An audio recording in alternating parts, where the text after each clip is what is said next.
I had a 4-day deal at Columbia Pictures, and it was some pickup stuff on Dr. No, the first Bond picture, where they were doing pickups here at Columbia.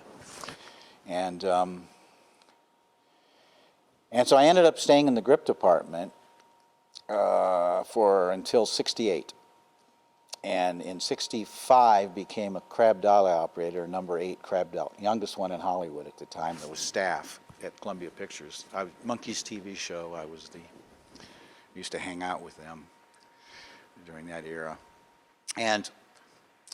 But in '63, I guess it was, I was a number 2 only then, still working as a grip. I got a call from my father, and he had this picture, Around the World Under the Sea, which was an Ivan Tors picture that was shooting in Florida, but they were doing the effects here. And it was about a submarine that going around the world setting earthquake sensors or something under the ocean.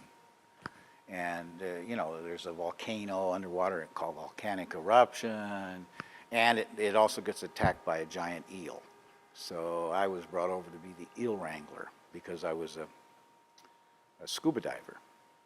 I wasn't only a springboard diver, and I was also a skydiver by that time. I started jumping out of airplanes about 1962.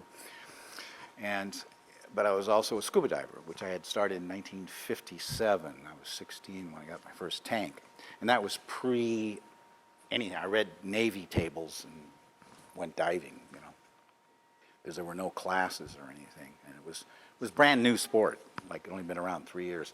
So my father called me for that, knowing that I could dive, and they needed a bunch of underwater work at his Project Unlimited. And they were in Sunset Boulevard near Western in Hollywood at the time. And so I came over as the eel wrangler. And I was a grip, so I was hired as a grip, but I brought my tanks. But I ended up staying about 5 months there. It was quite good because that finished that show, and then they were very busy with a bunch of Outer Limits, if you remember that, those television shows.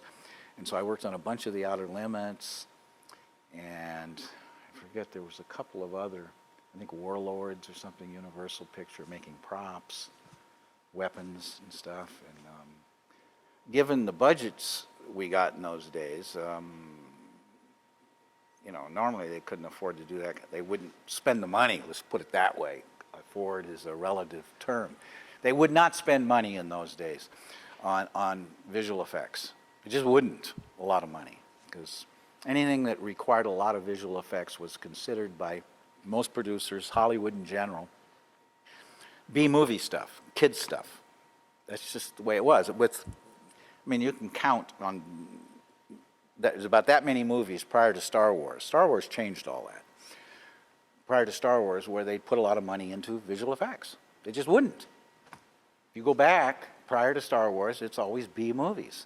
And therefore, there was $1.98 to do effects. So whenever you see movies prior to that, other than those handful of exceptions, there were a handful of exceptions. Forbidden Planet is one of them, where they actually put a little extra money and spent some money, and so the effects are pretty good.